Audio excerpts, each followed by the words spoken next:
Emang pakai eye vision? Pakai eye vision sekarang.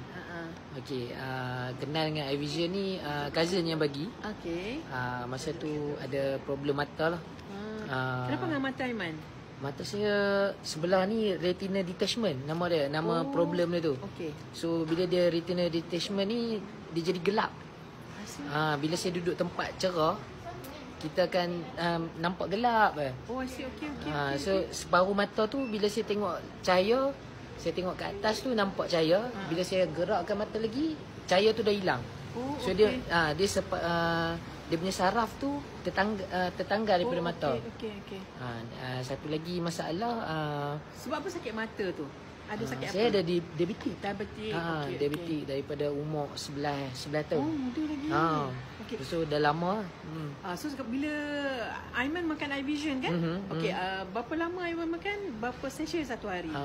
Dua sesi pagi, 2 sesi malam. Okey, 4. Saya makan lebih kurang dah sekotak lebih lah. Sekotak lebih. Lepas tu kita pergi cek mata lah. Kita pergi cek mata. Masa first cek mata dekat Avicenna, masa tu mata belah kiri ni doktor tak suggest. Dia kata dah tak boleh buat apa. Lepas tu dia nak laser mata kanan. I see. Bila dia laser mata kanan kita damage tau. Time tu saya diabetik tak kontrol. Okey. So bila diabetik tak kontrol, dia recovery lambat. So time tu saya jadi macam belah kiri ni, belah kanan ni makin worse. Okey. So perlihatan tu makin drop. Saya keep makan eye vision juga. Lepas tu Ada healing crisis dia? Dia ada. Dia kalau kita tak jaga gula memang susah lah. Kan. Lepas tu bila saya pergi saya tukar hospital, pergi HKL. HKL check mata pula. Time tu dia kata, mata kiri ni macam boleh buat. Dia start laser mata. Masa tu eye vision dah berapa lama? Masa tu dah sekotak, makan sekotak. Alhamdulillah. Okey. Dia start laser mata kiri. Dan dia buat satu prosedur nama ARC. Dia bekukan saraf kat belakang.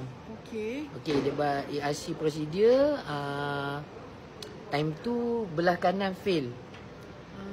Tak tahulah, macam mungkin nasib tak baik ke apa kan. Belah kanan dia fail, ada pendarahan kat dalam mata. Okey. Dan mata kiri saya yang digunakan untuk tengok time tu.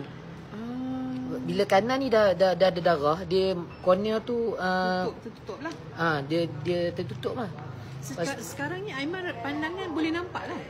Saya nampak bayang-bayang. Tapi sebelum ni kiri lagi memang gelap. Tak nampak lah. So, kan? Ya. So eye vision ni banyak membantu juga ya. Alhamdulillah. So sekarang ni masih continue makan Betul. Baru makan tadi 2. Saya nak tanya.